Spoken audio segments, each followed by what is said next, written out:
బండి సంజయ్ ముచ్చట చూసుకుందాం. మేము గుళ్ళకు పోతాం, మీరు మసీదులకు పోతారు. గుళ్ళను తవ్వితే శివలింగాలు వెళ్తాయి, మసీదులు తవ్వితే శివాలు వెళ్తాయా అన్నట్టుగా మతపరంగా రాజకీయాలు చేస్తున్న బండి సంజయ్ ముచ్చట ఈరోజు చాప్టర్ క్లోజ్ అయ్యట్టే. అదే ముచ్చట చూద్దాం. ఈ రోజు అయితే బండి ఇక షెడ్డుకేనా. కరీంనగర్లో సంజయ్ పై తీవ్ర వ్యతిరేకత. చాలా మండలాల్లో సంజయ్ పై నెగటివ్ టాక్. ఇంటర్నల్ సర్వేలో వ్యతిరేక ఫలితాలు.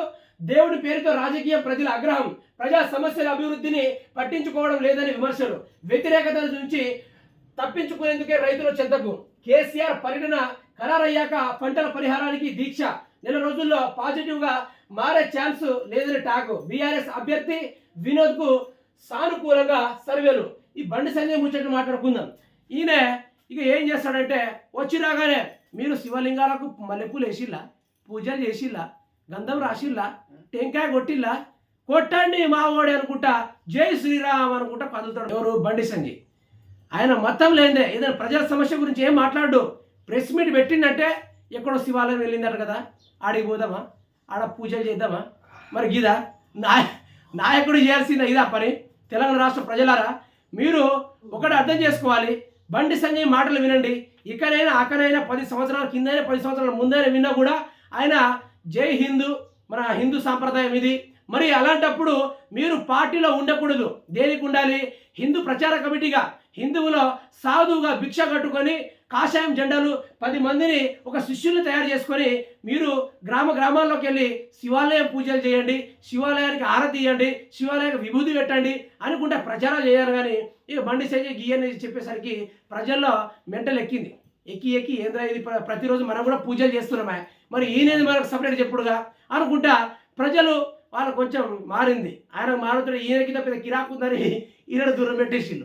పెట్టేసినప్పటికీ ఇక ఇక్కడ ఏం జరిగిందంటే, ఈయనకు సర్వేల పరంగా చూసుకుంటే బండి సంజయ్ ప్రజలు అంటున్నారు, అక్కడ కరీంనగర్ ప్రజలు అంటున్నారు ఏమని, బండి సంజయ్కి మతాల పరంగా తప్ప ప్రజల పరంగా ఎటువంటి అనుభవం లేదు, ఆయన ప్రజల్ని ఆదుకోలేడు, సాదుకోలేడు అన్నట్టుగా ప్రజలు సర్వేలు అయితే తేల్చి చెప్పేశారు. మరి ఆ సర్వేలు ఏం చెప్పిస్తున్నాయి? కరీంనగర్ బండి సంజయ్కి 0 ఏమని చూపెడుతుంది?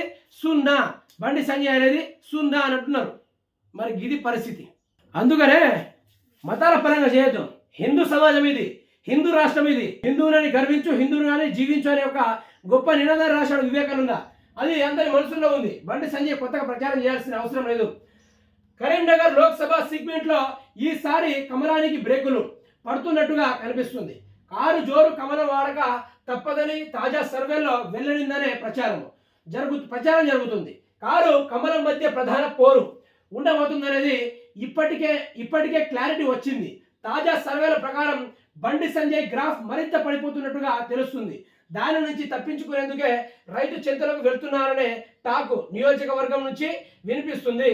ఇక మొన్నటి దాకా చూస్తూనే ఉన్నాం కదా, ఇక బండి సంజయ్ కులాల పరంగా గిన్ని ఆయన సర్వేలో 0% వ్యతిరేకిస్తూ ఉంటే సింపతి పెంచుకోవడానికి మళ్ళీ రైతుల దగ్గరికి వెళ్ళి ఆయన ఏదో సింపతి పెంచుకోవడానికి రైతుల దగ్గరికి వెళ్ళాలనే ఆలోచన అయితే వేసుకున్నాడట. ఇక కరీంనగర్ ప్రజలు ఆయన ఓడగొట్టుకోవడానికే ఇక రెడీగా కూర్చున్నారు.